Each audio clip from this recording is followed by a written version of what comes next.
I was born here in the farmhouse, so I've lived here all my life.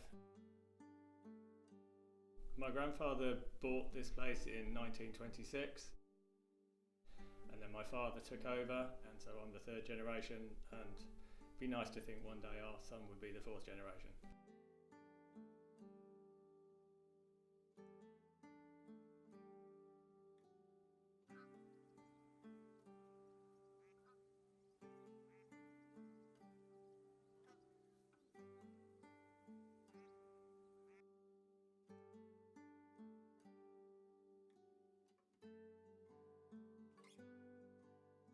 I've always been interested in birds for some reason, I don't know why, but I always have. I think that passion in me must have come from where I was growing up.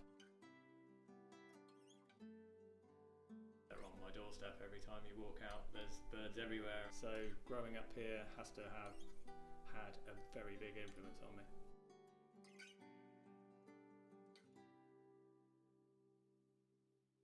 About 15 years ago, I decided I wanted to do a bit more for the wildlife on the farm. I understood that barn owls especially are really struggling. I called a local wildlife group called the Bucks, Owl and Raptor Group, and they came and supplied me with some boxes, and then every year they come round and monitor them, see what's nesting in there or not nesting in there. And actually for me it's quite exciting. If things have chicks and they're successful, then it makes me feel that I've put something back and done something. This year we have got 4 kestrel chicks in one nest box. We also have a barn owl nest box, which is great. I'm not really sure whether they're all still there, but I'm really hopeful that they will be, and we will hopefully find out. What's that? There's your Hello, kestrel. mate. His mouth. He's all ready to grab you. Yeah, naughty boy, naughty boy. They put a ring on the leg of each chick, and then hopefully one day they will see those back in a nest box as an adult breeding, and so they know where they were rung, how far they've travelled, and also how long they live. Right, let's put him in his bag. What do you want? Bring bags. The kestrels have bred every year here, but the barn owls haven't reared any chicks for the last 3 years. See that? So hopefully these ones will survive and go on to be adults and help repopulate. I'll tell you what, he's had something this morning. He's got a mouse in there. Barn owls are really affected by extreme weather events. So if it's very wet, they can't hunt. If it's windy, they can't hunt either because they use their hearing.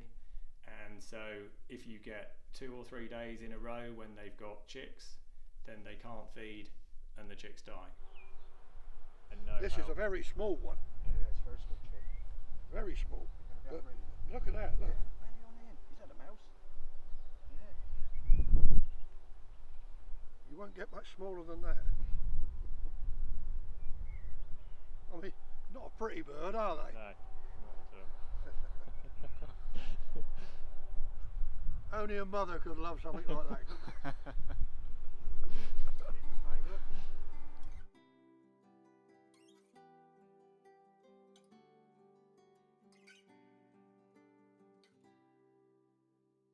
When we first heard about the expressway, as a village, we wanted to do what we could, and we thought it would be a good idea to tell people what's here, how much wildlife's here, so we would get an ecology survey, list it properly, not just say it's really good for wildlife, so don't put a road here.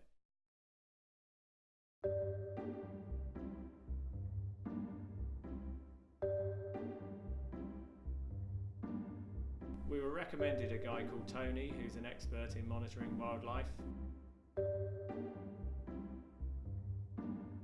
On the surveying day, Tony arrives here very early in the morning, about 5:30. And he comes with his binoculars,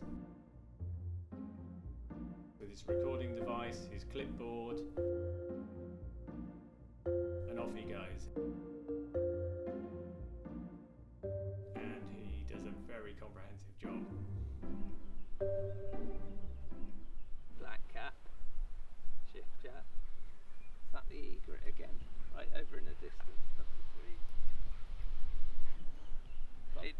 years to get to that sort of level though, and get obsessive about it, put it that way. But I'm laughing now because it's helping pay the way a bit, so don't mind the obsession. It pays off. Tony is an absolute expert on recognising bird song. His hearing is incredible. He hears birds that I can't hear at all, and he knows exactly what they are, sometimes whether they're breeding or not, what sex they are. The results so far are really encouraging. He's found 90 species, that's a lot of birds, many of which are on the conservation concern list. That doesn't include the insects, the butterflies, the mammals, all the food sources for all of those. So it's interesting and exciting. We're hoping the survey will just draw attention to what is here, what's living here, what's nesting here. Some of the endangered species that we have here is not unique. There are loads of places that are like it, but unless you tell people, it won't count for anything to stop a road coming through here.